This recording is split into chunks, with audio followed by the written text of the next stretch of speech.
프리드만 기출되었던 문제거든요. 자, 그래서 프리드만은 어떻게 봤냐? 첫 번째, 가운데 내가 개인이 있을 때 병원에 입원한 환자, 그래서 놀러 온 가족 이렇게 바라보는 이제 개인 중심으로 가족을 보는 게 있고, 두 번째가 가족 구성원끼리의 관계성을 바라보는 것은 대인관계 체계로서의 가족 간호. 그렇죠? 자, 그럴 때 개인 환경으로서의 가족 간호에서 간호의 초점은 누구냐면은 가족 내 각 개인이 되는 거고, 대인관계 체계로서의 가족을 갖다가 볼 때의 대상의 초점은 누구냐면은 아프거나 문제가 있는 가구원 개개인이 되는 거죠.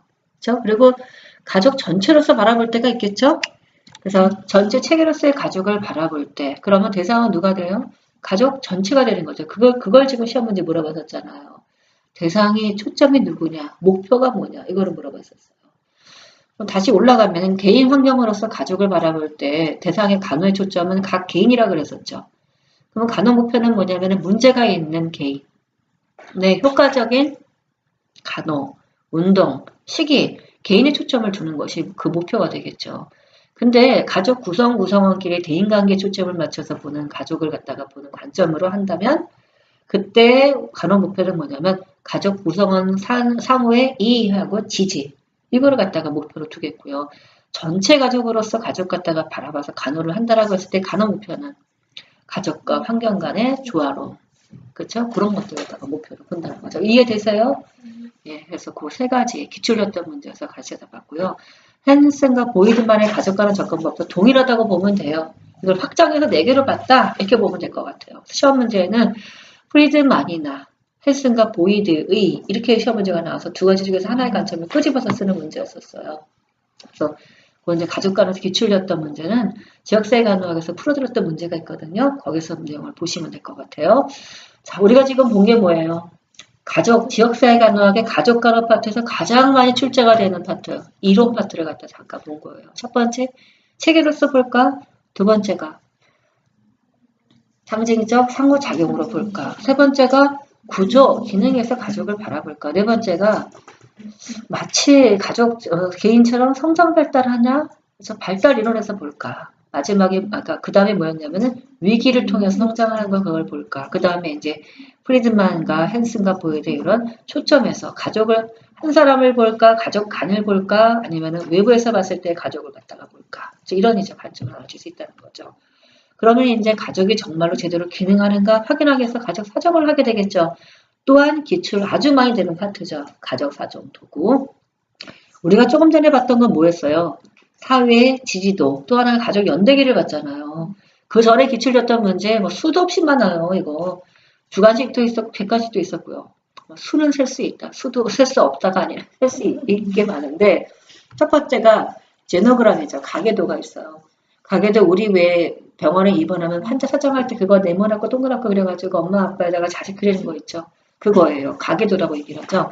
3세대 이상에 걸친 가족 구성원에 관한 정보가 도식화되고 있어서 복잡한 가족 유형의 형태를 한눈에 볼 수 있게 만들어준 것. 또한 질병력 및 가능한 상호관계를 짐작할 수 있도록 하는 데 도움이 되는 것이 가계도이다. 두 번째는 외부 체계도. 가족관계가 가족이 있어요. 그리고 외부가 있겠죠? 가족이다, 그러니까 이웃이다, 친척이다, 학교다 이런 것들이 있을 때 가족과 외부 관계를 갖다가 그림으로 보여주는 것이 외부 체계도예요. 그러니까 체계론적 관점으로 도식을 해서 에너지의 유출, 위입을 간추할 수 있겠고요. 많은 기관과 접촉하는 사람이 누구인지, 지휘체계가 어떠한지, 가족체계를 유지하는 데 필요한 에너지의 결 같은 거를 파악할 수 있겠죠. 세 번째가 아까 무엇이었죠? 사회 지지도. 가운데 누가 있어요? 취약원. 가족 중 가장 취약한 사람이 있죠. 그 사람을 중심으로 해서 가족의 다른 사람과의 관계, 둘러싸고 있는 친척, 이웃, 사회까지 해가지고 상호작용을 보는 것을 사회 지지도라고 보통 얘기를 하고요. 네 번째가 뭐예요? 가족 밀착도. 이것도 나왔던 문제이죠. 가족 밀착도. 가구의 구조뿐만 아니라 가족 구성원들이 있잖아요. 그들 간에 있어서 밀착 정도, 갈등 관계, 단절 관계 같은 그림으로 보여주는 것이 가족 밀착도인 것을 볼 수 있고요. 그 다음에 조금 전에 기출했던 문제가 있었죠. 가족 연대기가 있다. 가족 역사 중에 기능에 영향을 줄 수 있다고 생각되는 중요한 사건을 순서대로 열거를 한 거를 가족 연대기라 함. 다 기출했던 거에서 더 빼놓을 게 없더라고요. 그래서 여러분은 정의하고 그림도 확인하고 그림도 그릴 수 있어야 돼요. 나중에는 시험 문제가 그려보라고 문제가 나올 수도 있을 거예요. 그래서 우리 모의고사 문제에 보면은 요거 그림 그린 것도 있어요. 자, 한번 연습을 해보세요, 그것들을. 자, 그 다음에 또 기출이었던 문제이죠. 시밀크스탄이라는 학자는 가족이 기능을 갖다가 잘하는 게 건강한 가족이라고 바라봤죠. 그러면 가족이 어떤 기능을 갖고 있는가? 이거로 나는 가족을 평가하겠다고 본 것이 뭐냐면 가족 기능 평가 사정 도구예요. 자, 시밀크스탄의 이 사람의 관점에서 보면은 아프가요, 똑같이. A, P, G, A, R. 그래서 이 5가지 영역을 가지고서 가족의 기능을 평가하겠다는 거죠. 첫 번째 A는 뭐냐면 아답테이션, 가족의 적응 능력. 두 번째가 가족 간의 파트너십. 세 번째가 그로스, 가족의 성숙도. 네 번째가 어펙션, 가족 간의 애정. 마지막에 가족 간의 친밀감이죠. 5가지 영역을 가지고서 가족이 잘 기능하는 걸 확인하겠다. 시밀크스타인의 가족 기능 평가 도구. 기출이었던 문제. 자, 그 다음에 가족이 제대로 기능하는가 건강한가를 확인하기 위해서 우리나라 보건복지부에서 김의수 선생님이 만든 가족사정 도구를 개발한 거를 채택해서 썼어요. 그래서 이거를 들고 나간다고 보시면 돼요. 그래서 여기는 지금 뭐가 있냐면은 가족의 구조와 발달. 그러니까 하나의 관점만 보는 게 아니죠. 각 학자들은 자기가 바라보는 관점만 본 거죠. 구조 기능을 볼지 상징적 상호작용을 볼지 이렇게 보는 게 아니라 나는 다 보겠다는 거예요. 가족의 구조와 발달을 보겠다. 가족의 체계를 보겠다. 상호작용과 교류를 보겠다. 지지를 보겠다. 대처를 보겠다. 건강관리를 보겠다. 위험행위를 보겠다. 주거험을 보겠다. 플러스 강점도 확인하겠다. 이 강점이 되게 중요하더라고요. 국시에 많이 나오더라고요. 자, 어떤 게 강점이 될 수 있어요? 사정을 할 때 부족한 점만 사정하는 것이 아니라는 거예요. 우리가 중재를 하려면 뭐를 알아야 돼요? 강점을 확인해서 그걸 갖다가 쓸 수 있게끔 만들어주는 거죠. 그래서 김의수 선생님이 개발한 가족사정 도구의 강점, 어떤 게 강점이 된대요? 가족에 대한 긍지가 있는지, 효과적인 의사소통 능력을 갖고 있는지, 자가관리 능력, 적합한 도움을 요청할 수 있는 수용할 수 있는 능력, 위기 및 부정적 경험을 성장의 수단으로 사용하는 능력, 이런 능력이 강점으로서 어때요? 사정을 할 때 확인을 해놓으라는 것이죠. 자, 그래서 가족사정 도구까지 해서 기억을 해두시고요. 옛날에 기출이었던 문제가 있어요. 옛날 객관식일 때. 그때 그 사정 도구는 현재 우리 간호처에서 빠졌더라고요. 그러니까 그 문제가 다시 나올 그건 없을 것 같아요. 예를 들면 가족의 정신적인 상태를 평가한다 할 때 유머를 확인한다. 이런 문제가 나온 적이 있어. 근데 참 타당성은 있는데 지금 저희 현문사, 수문사, 지역사회 간호사는 빠졌더라고요. 다. 그래서 저는 일단 뺐어요. 그 내용은. 옛날 거예요. 그래서 9일까지 해서 봤고요. 자, 이게 두 번째 문제인 가족간호까지 같이 해서 본 거예요. 자, 첫 번째 문제 감염병에서 봤죠? 두 번째 가족사정 도구에서 봤어요. 3번. 다음은 고등학교 보건교사가 수학여행을 앞두고 있는 학생들의 식중독 예방 교육을 위해서 작성한 교수학습 지도안이다. 가로 안에 기억, 니은에 해당되는 내용을 순서대로 쓰래요. 우리 2017년도 문제 처음 봤을 때 거기 보고중독 나왔었잖아. 아니다. 2016년도 시험 문제. 세통톡신 나왔었죠? 자, 그 전에 나왔던 문제인 거예요. 그럼 식중독 문제가 어때요? 2년 연속 지금 나왔던 거예요.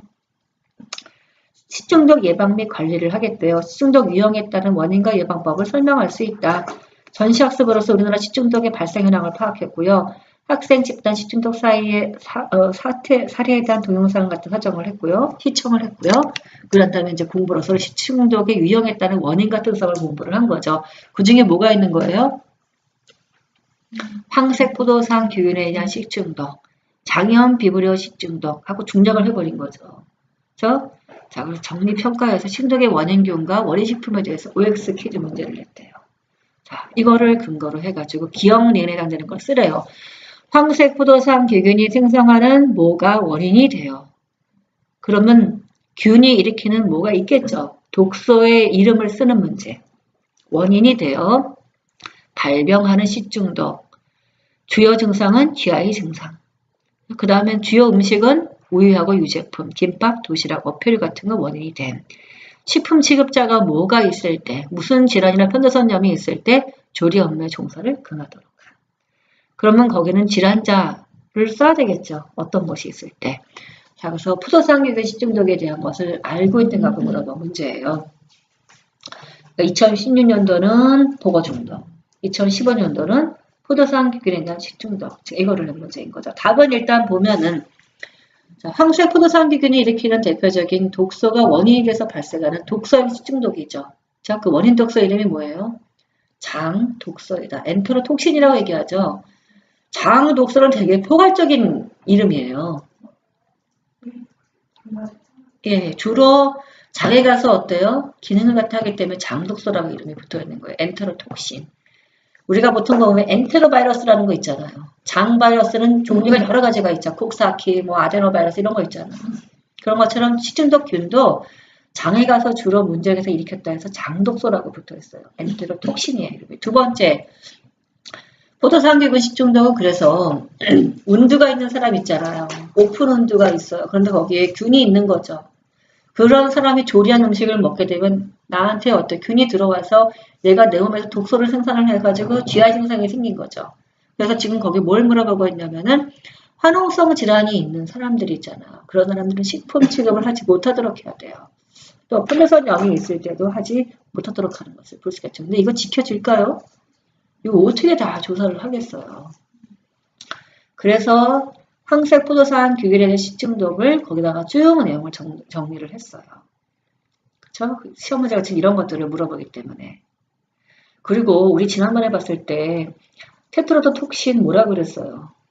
300도 이상의 고열에서 6시간 이상을 끓여야지 독의 기능이 없어진다고 얘기했었잖아요. 그런 것처럼 얘 독소의 특징도 있죠. 거기 적당량을 조석기에 조리하는 모두 섭취하고 식품 남았을 경우는 실온에 방치하지 말고 5도 이하의 냉장 보관하도록 할 것.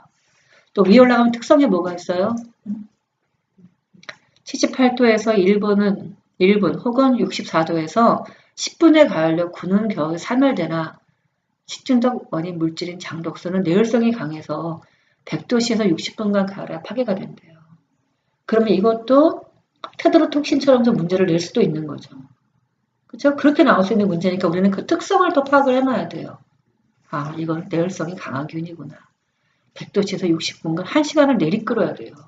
걔는 그때 얼마였어요? 300도씨에서 6시간 했잖아요. 그러니까 설 끓이면 균이 안 죽는다는 거예요. 이 독소가 증거한 특징도 갖고 있어야 되겠죠? 자, 그래서 여러분들 이제 올라가시면 이 문제를 갖고 또 연습을 해요. 자, 뭐 연습을 해야 돼요? 식중독 유형이 있는 거잖아요, 지금. 크게 식중독의 종류를 알고 있어야 되겠죠. 그렇죠? 식중독의 종류를 알아야 되겠고, 원인을 알아야 되겠고, 예방법을 알아야 되겠고, 특징 갖다가 해서 이제 그 제시를 할 수 있어야 되겠죠. 또 공부한 게 뭐냐면은 거기 밑에 나오는 분류예요. 시험지 기출렸죠. 97년인가 8년도에 뭘 물어봤냐면 식중독의 종류를 구분하는 문제가 나온 적이 있어요. 주관식으로 쓰는 문제. 그게 뭐가 있어요? 첫 번째가 미생물에 의한 식중독, 두 번째가 자연독에 의한 식중독, 세 번째가 화학적 식중독 이렇게 있는 거죠. 그러면 미생물에 의한 식중독에는 종류가 크게 어떻게 나눠요? 바이러스, 세균성 바이러스, 원충, 그렇죠? 그럼 다시 세균에는 뭐가 있어요? 크게는 내 몸에 들어와서 발육 증식에서 증상이 생겼냐? 감염형. 그렇죠? 감염형의 종류에도 뭐가 있어요? 살모넬라 식중독, 장염 비브리오 식중독, 콜레라, 비브리오, 피쿠스, 리스테리아 정말 종류 많아졌어요. 옛날엔 참 간단했는데. 그렇죠? 시젤라 이런 거 들어봤잖아요. 그다음에 여시니아, 캠필로박터, 캠필라박터 쿨리 이런 것들이 지금 보면 또 병원성 대장균이라고 있죠. 이런 것들이 주로 감염의 식중독이 되겠고요. 독소염은 뭐예요? 음식을 먹었더니 그 음식에 있던 균이 내 몸에 들어와서 독소를 만들었어요. 그것 때문에 내가 급성으로 GI 증상이 생긴 거죠. 그걸 뭐라 그래요? 독소형 식중독. 대표적인 종류는 뭐? 황색 포도상균에 대한 식중독, 크로스트리움 식중독, 퍼프린젠스 식중독, 보틀리즘균에 의한 식중독, 크로스트리움 식중독 이렇게 지금 나눠지는 것을 볼 수가 있죠. 그 다음에 두 번째가 바이러스가 있다. 현재 우리나라에서 보면 발생해서 가장 많은 바이러스성 식중독이 뭐냐면은 로타바이러스 위장관요. 그렇죠? 그게 지금 제일 많더라고요. 노로바이러스라고 그러나? 두 개 다. 예. 노로나 로타바이러스. 이런 것들이 지금 중요한 원인이 되고 있는 걸 볼 수 있고요. 원칙은 그냥 아메바 같은 거 있죠? 이질 아메바. 이런 것들 되겠죠. 두 번째, 음식에 있던 미생물 때문에 식중독이 생긴 게 아니에요. 뭐 때문에 생겼어요? 자연 속에 있는 식품인데 걔가 독을 갖고 있었던 거죠. 그 중에 기출되었던 뭐예요? 보거 중독, 테트로도톡신. 동물이 있고 식물이 있고 곰팡이가 있는 거죠. 그래서 원인 독소 이름을 또 쭉 물어봤었어요. 그래서 보거 중독을 일으키는 원인 독소, 테트로도톡신. 두개 중독 일으키는 건 삭시토신, 베네로핀. 가끔 홍합 먹고 배 아팠는데 죽었다 뭐 이런 거 있잖아요. 세 번째가 식물성은요. 두 번째, 감자 파란 부분이 있죠. 싹 나는데 솔라닌. 버섯은 무스카린, 뉴린이라는 물질도 있대요. 그 다음에 곰팡이는 아니다. 청매는 거기 위에 올라가야 됩니다. 청매는 아미그달리는 식물로 들어가야 되겠죠. 예. 곰팡이가 일으키는 식중독은 아프라톡신 그거 하나로 봐요. 시험 문제 한번 기출된 적이 있었어요. 예. 청매, 아미그달린. 청매는 매실인 거잖아요. 예, 매실. 자연독에 있는 식중독은 동물성, 식물성 곱하기 다르고 세 번째가 화학적 식중독이죠. 음식의 첨가물, 그 다음에 독소, 그 다음에는 화학물질 이런 것들이 다 지금 여기에 들어간 것이 화학적 식중독인 것을 볼 수가 있죠. 크게 지금 이렇게 카테고리를 세 가지로 나누고 종류를 알고 있어야죠. 기출 연적이 있었기 때문에. 자, 그러면 다시 잠깐 생각해봐요. 식중독을 정리해보세요. 식중독은 뭐죠? 먹는 거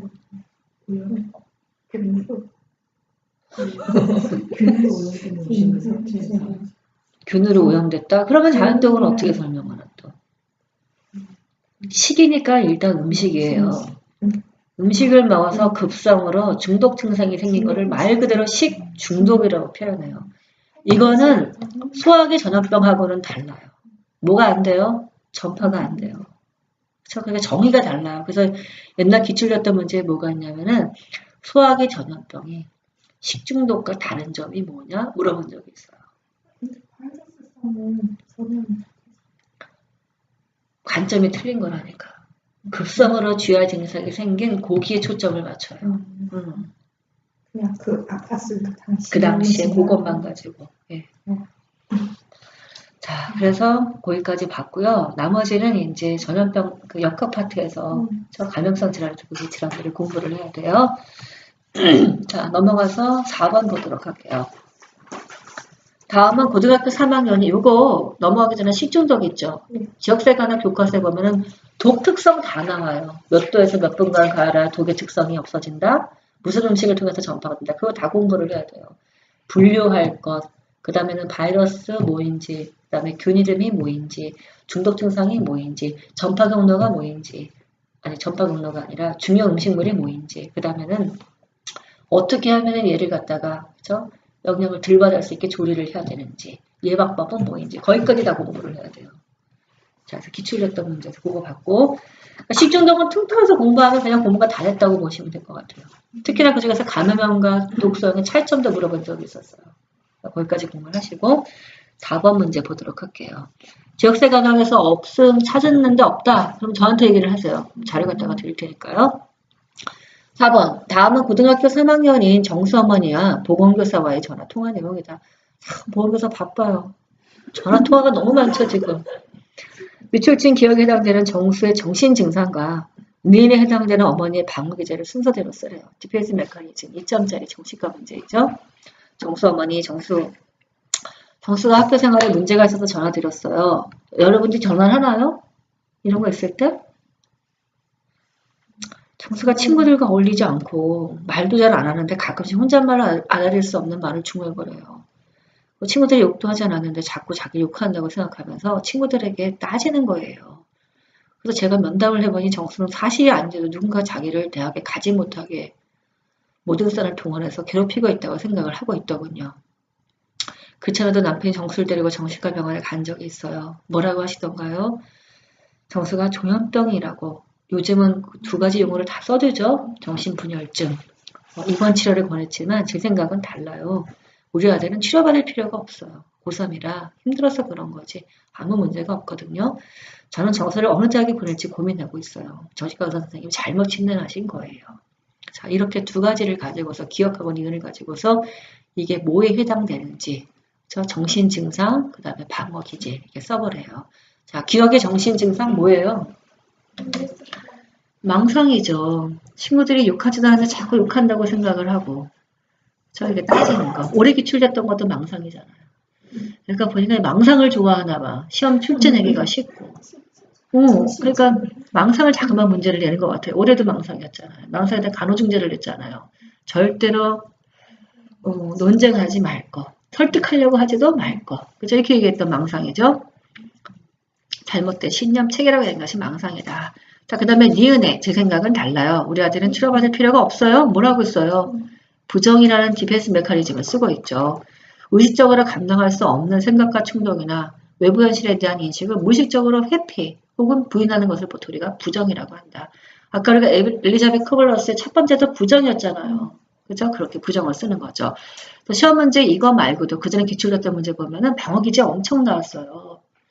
특히나 많이 나왔어요. 특히나 국시는요. 매년 단골 문제예요. 이거. 다음 주 이런 거 있을 때 디펜스 메커니즘 다 보시라고 해서 거기다가 적어놨어요. 신규간호사가 수간호사의 면담으로 훈계를 받았는데 다른 병원은 길게 오래디션을 주는데 3주 정도 받고 이 정도면 잘한 거지 이렇게 얘기를 한 거죠. 무슨 디펜스 메커니즘? 합리화, 용납할 수 없는 감정이나 행동에 이유를 없이 정당화시키는 거. 심포도의 기전이라고 얘기를 하죠. 또 레몬 기전도 있죠. 자신이 인정하고 싶지 않은 것을 이를 억지로 받아들여야 할 때 마치 바라던 일인 것처럼 얘기하는 거. 이런 거. 동생이 밥을 먹고 있는데 언니가 갑자기 동생의 이빨이 매우 아름답다.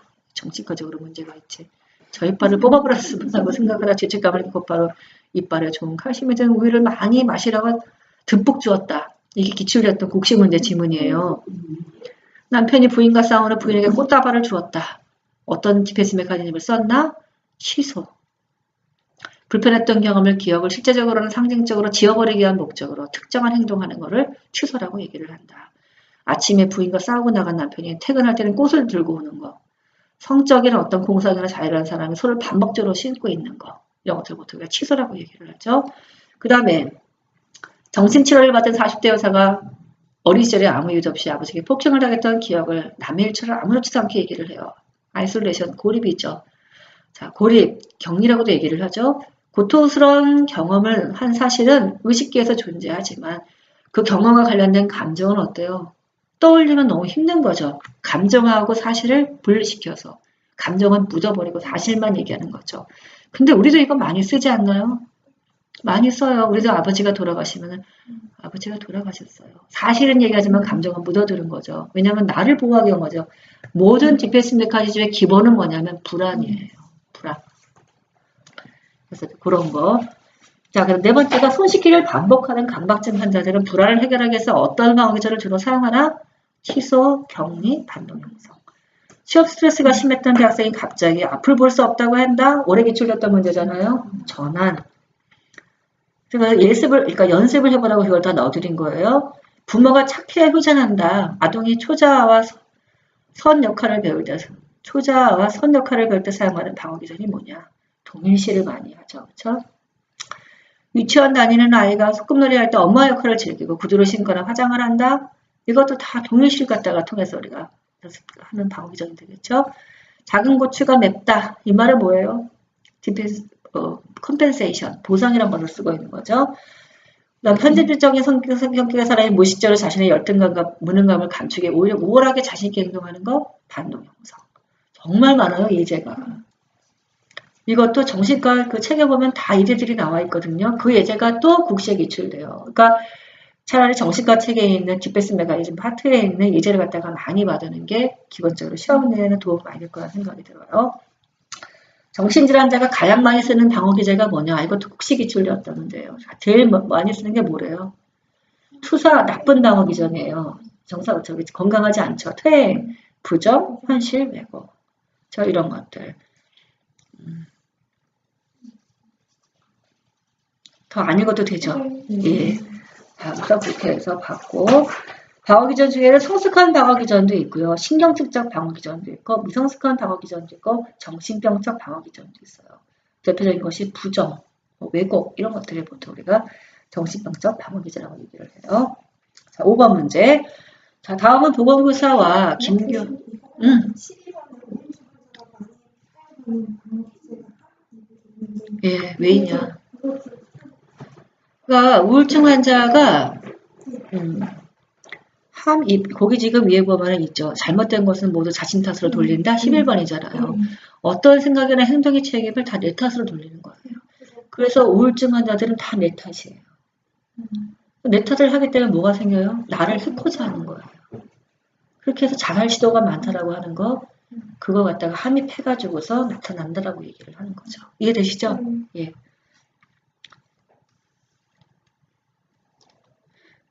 그래서 다 내 탓을 하기 때문에 우울증 환자의 치료 방법 중에 효과적인 것이 일렉트릭 샥을 주는 거라 그러잖아. 그래서 너 잘못했다라고 벌을 받는다고 생각을 한대요. 그런 거. 다음은 보건교사와 김교사에 대한 내용이다. 밑줄 친 기억에 해당되는 검사명과 니은에 해당되는 종양화지자의 명칭을 순서대로 써래요. 2점짜리 문제가 각각 1점 1점 줬겠죠. 우리 지난번에 이거 선거락 할 때 공부했었죠. 그렇죠? 직장 수지 검사, PSA 검사. 그렇죠? 6번. 다음은 보건교사가 작성한 보건일지이다. 기억니은에 해당되는 용어를 순서대로 쓰래요. 체육 시간에 걷기 운동을 하는 숨이 차고 힘이 없다고 했다.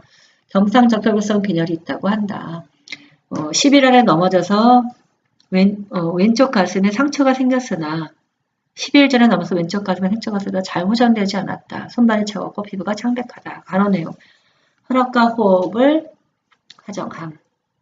발목 외측 부위에 상처에 드레싱을 했고요. 뭘 따뜻하게 해주고 침대에 누워서 쉴 수 있게 해줌. 학생이 경상적혈구 빈혈의 유전적인 부분에 대해서 알고 싶다고 해서 설명을 해줌. 경상적혈구 빈혈은 보인자인 양측 부모 모두로부터 유전되는 질환이다. 예. 그리고 유전자의 돌연변이나 잠깐만요.